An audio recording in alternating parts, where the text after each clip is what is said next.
holistic healer and psychotherapist Tracy Cardell. Now, Tracy, you've been a part of 94.3 The Sharks family for quite some time, but I don't think, despite all of our conversations and getting into the mechanics of what you do, we never really talked a bit about the actual benefits. If I were to just come up to you in the street and say, Tracy, what is holistic psychotherapy?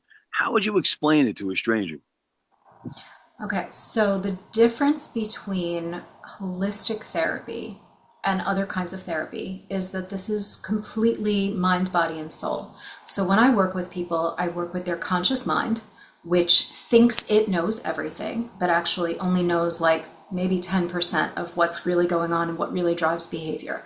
Your unconscious drives the rest. So literally 90% of what's going on with you is unconscious. So you don't even know what you don't know, right? And then of course you have a body, right? And we experience a lot of our emotions through our bodies. And then you have a soul.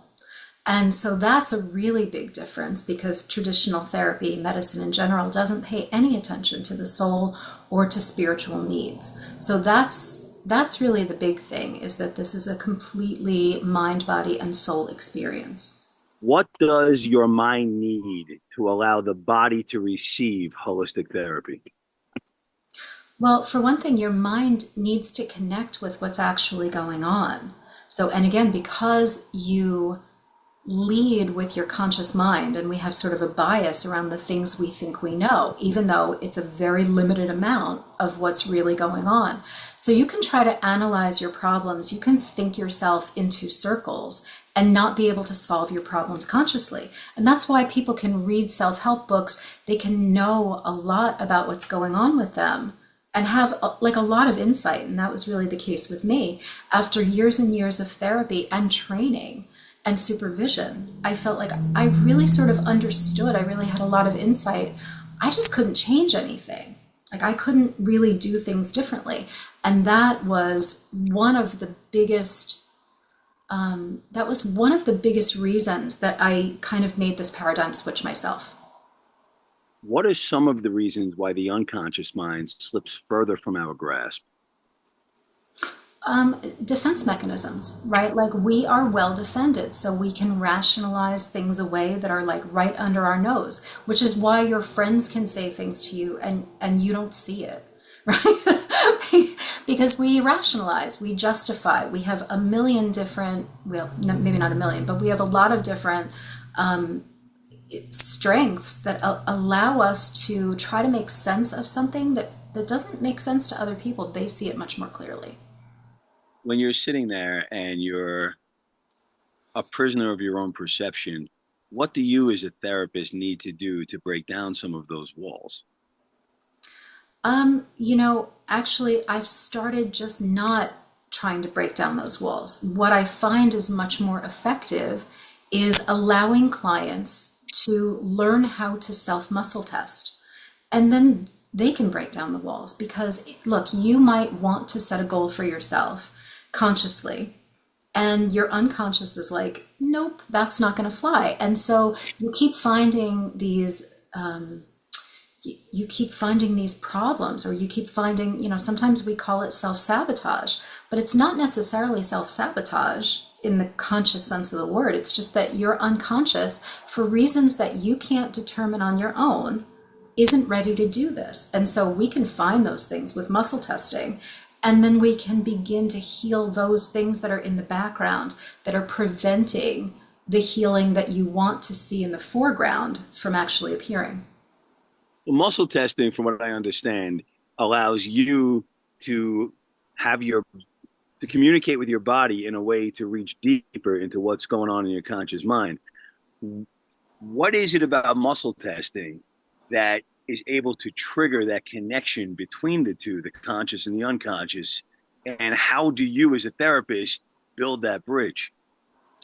Well, I ask the questions of a person's deepest wisdom. So there is a highest part of you that is connected to, source energy or all that is, or God, or however you want to think about it, that knows everything, right? And so if you ask these questions through the body, and allow your soul level consciousness or your unconsciousness to answer, then you have a lot more access than you did if you just try to think about these things consciously. If you were to muscle test a situation that not only was from deep in your past, but deeply traumatic, what is the experience like as these things start to unfold? Is there a is there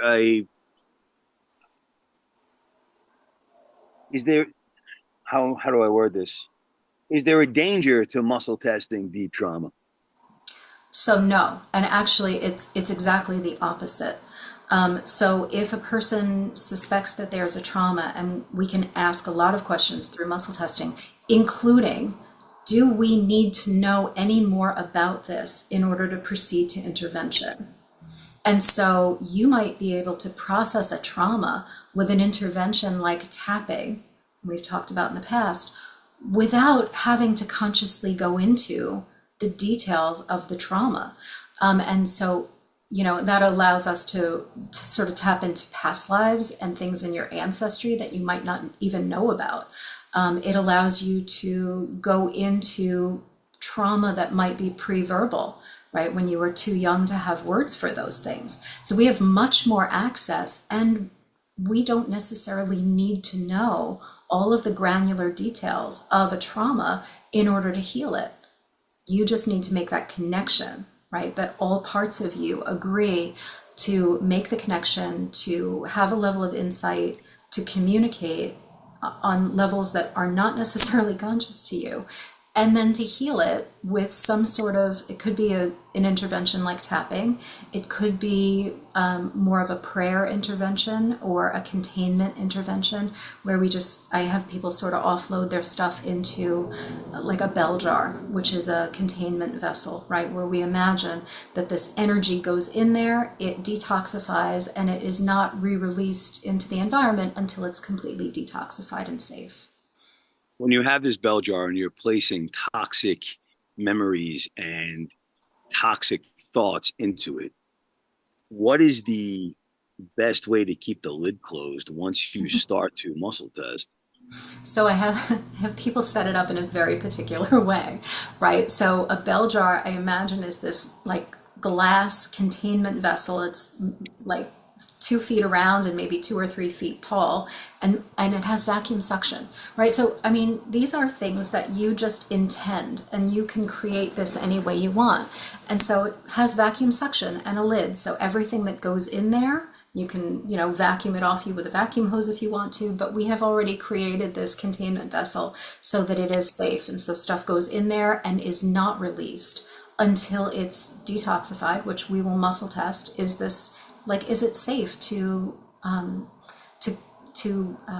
sort of wrap up our containment field? And if it's still detoxifying, then we need to wait a minute or two. So, what is the difference between placing toxic thoughts in a bell jar and spilling everything out in a conventional therapy session? And what are the dangers of that? Well, look, and I think there's a lot of value in talking still, and like my background is as a talk therapist, so I still feel like there's a lot of value in talking about things. But we know from research that it can be traumatic, right? So people can re-traumatize themselves, and it's not necessarily helpful. Sometimes it just makes you more and more angry or more and more activated. Your nervous system gets more and more activated, and it's not necessarily helpful. So talking about it is not necessarily curative, right? You may, and we could muscle test that. So again, the question is, do we need to know more about this before we proceed to intervention? And if we do, then maybe the person does need to talk about it a bit before it's ready to be healed on an energetic level. Now, I know trauma could be different for many people. Traumatic experience in high school can range from a sexual assault to failing a test so badly that you ruined your chance at a certain college. Sure. So, is the method of trauma testing and dealing with this trauma through holistic therapy the same for each trauma? It sort of is. So I'm going to qualify that. So there are different kinds of trauma, right? There are loss traumas and there are violence traumas. Violence traumas leave you feeling polluted. Loss traumas leave you feeling guilty and ashamed and with a set of limiting beliefs about yourself, you know, like you're abandoned by yourself or the people who are supposed to take care of you or even God. There are physical injury traumas. So we want to know the exact kind of trauma that we're dealing with so that we can ask the right questions. And, in terms of asking the right questions, I literally have an outline that I use. And so I muscle test people on every single row of this outline. And if they've got anything, we clear that up before we move to the next line. So we're working in a very methodical way. So it's not necessarily the trauma, but the system in place, and they're going to be the ones to decide how deep they're going, right? Exactly. So, for example, I had someone who suffered a loss trauma, a very sudden loss of a pet, and it was incredibly traumatic. And after several months had gone by, there was still a lot of emotional charge on this. And so I said, you know what, let's go through the outline, let's just check it. And there was rage remaining that neither of us never would have considered consciously that there would be any rage on this situation. But when we muscle tested it, we found rage. We were able to clear it. And we did not need to know anything else about it, right? Because consciously, how do you even make sense of that? You don't feel rage. You're not connected to the awareness in your body of the experience of rage. And so why would you think you needed to do anything to it? And so once we cleared it, actually, then the healing is really ready to start to begin, right? Like then you can really pick up and really heal those events. You hear all the time that once somebody clears their emotional trauma, a lot of their physical ailments start to go away or at least lessen. So, being a psychotherapist, how do you delineate between what you can prescribe for somebody to help them with their uh, ailments or issues and draw the line at when they need to go to see a physician? Well, a lot of times they're already involved in the medical system. So if they've got medical things going on, whether or not they're connected emotionally, they're probably already seeing a physician for that. If we do an intervention and it helps them to clear some of this medical stuff, then they're going to start to see that change. That would be for them to, make that determination with their doctor, and probably it's a long thought out process. When somebody's looking for a holistic therapist, what do they what do they need to look for in themselves before they realize this is the type of work I need to do? Because I would imagine it's different than just sitting and talking for 45 minutes. There seems to be a lot more work involved here. It's a lot more interaction. It's a lot more active, right? So most of the clients who find me are already sort of looking for something a little bit different, and maybe they're involved in, the alternative health community in one way or another. Maybe they're interested in tarot, or they got interested in sound healing or crystal healing or something like that. And then this is the next logical step.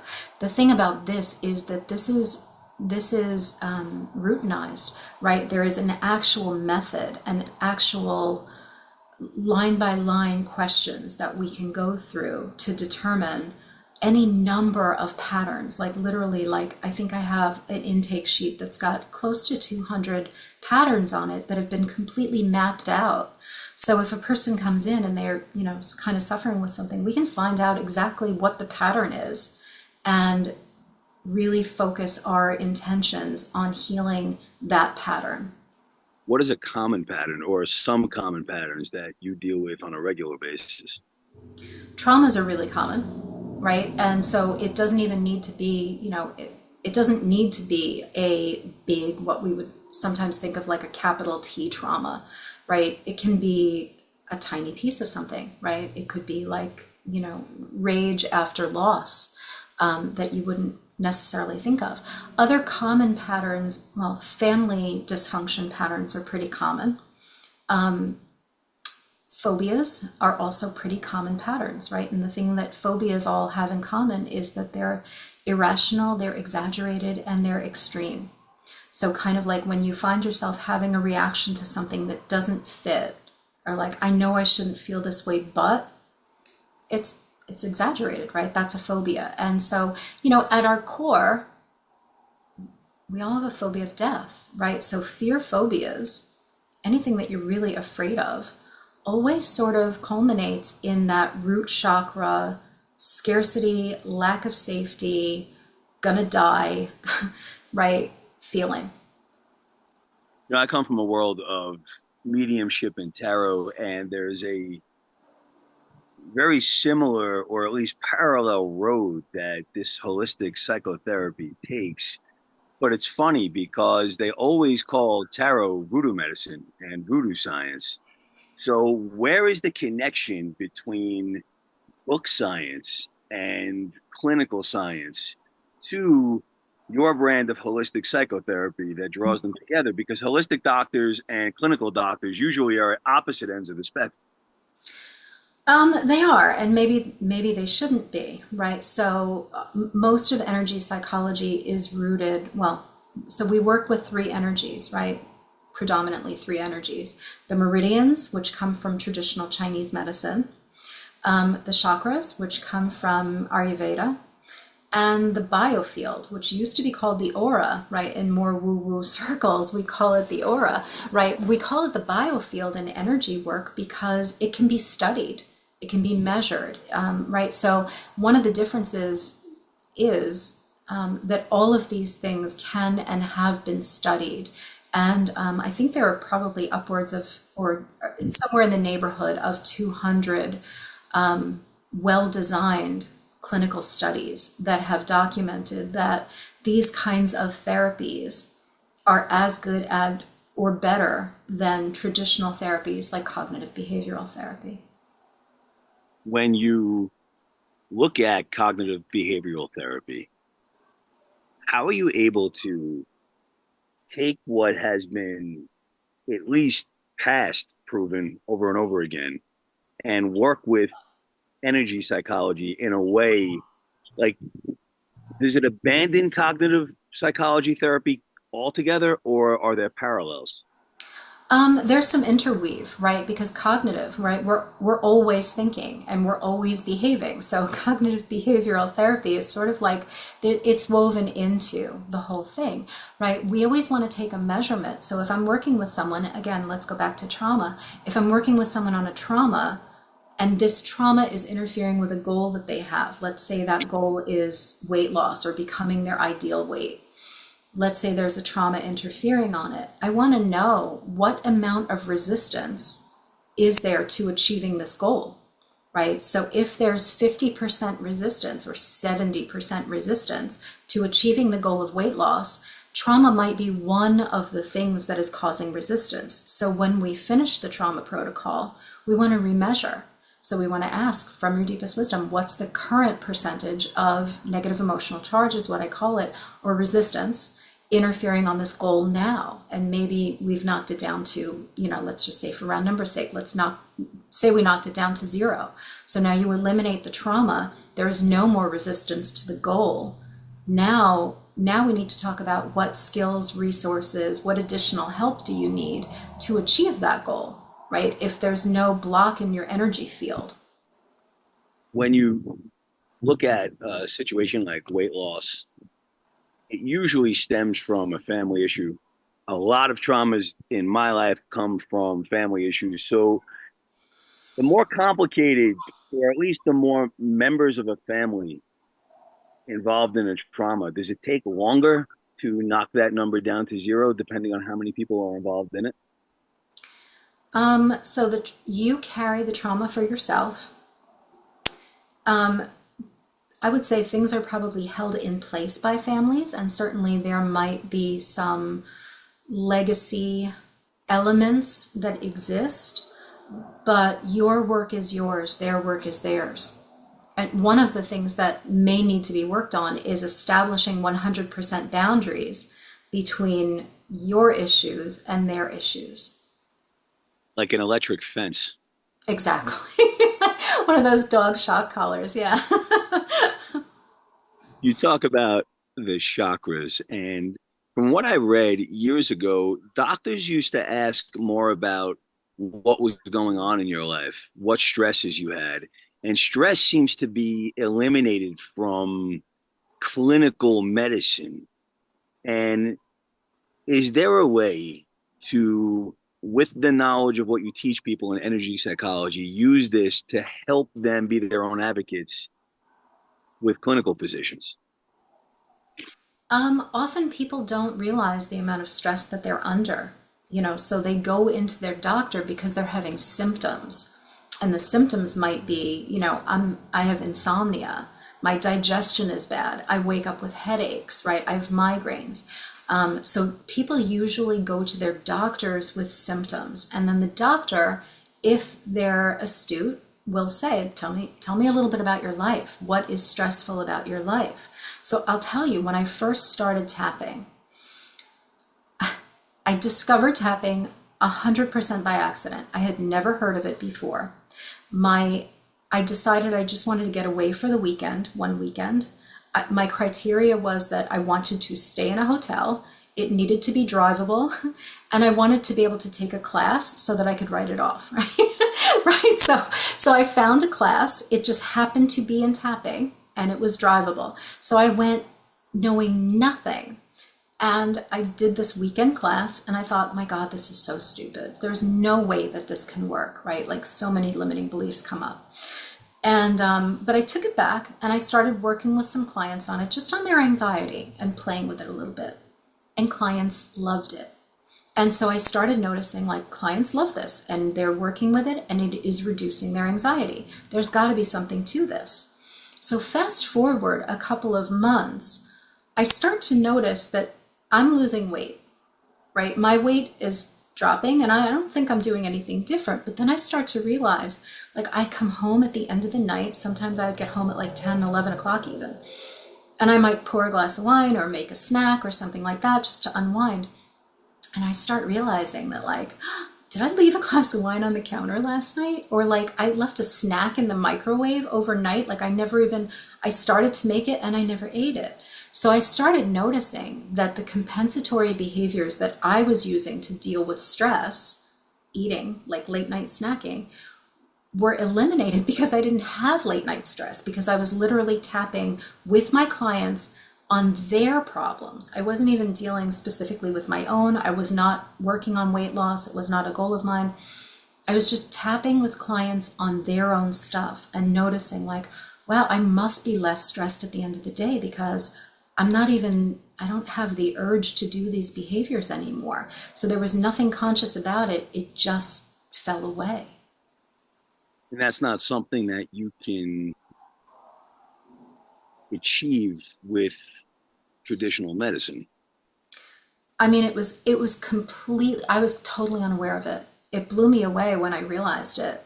Um, I was not expecting it. I was not even attending to my own issues. Like, there was no conscious attempt, like, I'm gonna try to focus on losing weight. It was just, I'm tapping with clients. I'm less stressed by the time I get home at the end of the day, and therefore I'm not stress eating over at night. When you tap in a high stress situation, how do you, as a beginner, realize that it's working? I mean, you might not at first. You might not realize it's working, or you might realize that it works while you're doing it, and then when you stop, your stress, kind of ramps up again.